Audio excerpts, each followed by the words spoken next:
ഐസ്ക്രീമാണ്. ഇത് ഒന്നുമ്മ തന്നെ പപ്പായയാണ്. വേണ്ട സാധനങ്ങൾ പറിച്ചപ്പെടുത്താം. ഇത് പാൽപ്പൊടി, ഇത് പാല്, ചെറി, ഇത് ബദാമും പിസ്തയും, ഇത് മിൽബേർഡ്. ഇത് നമ്മൾ കട്ട് ചെയ്തിട്ട് വരാം. പപ്പായ റെഡി ആയിട്ടുണ്ട്. പപ്പായ അതിലിട്ടിട്ട് ബ്ലെൻഡ് ചെയ്തെടുക്കാം.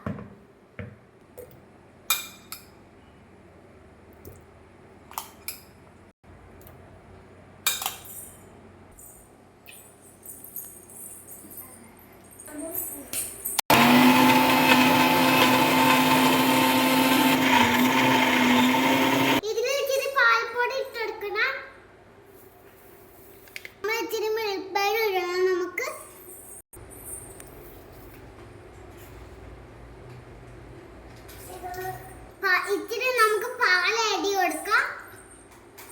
അപ്പൊ സ്ക്രീം ബെൽഡ് ചെയ്തെടുത്തിട്ടുണ്ട്. നമുക്ക് ഫ്രീസ് ചെയ്യാം. അപ്പൊ നമുക്ക് പാത്രത്തിലോട്ട് ഒഴിക്കാം. നല്ല ഷേക്കായി. ഇത്തിരി നമുക്ക് ഡ്രൈ ഫ്രൂട്ട് ഇട്ട് കൊടുക്കാം.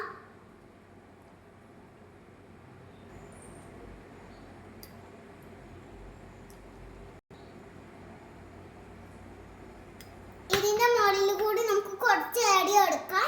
ഒന്നും കൂടി നമുക്ക് ബ്രെഡ് ചെയ്ത് കൊടുക്കാം. ഇന്ന് നമുക്ക് ഫ്രണ്ടിൽ വെക്കാം.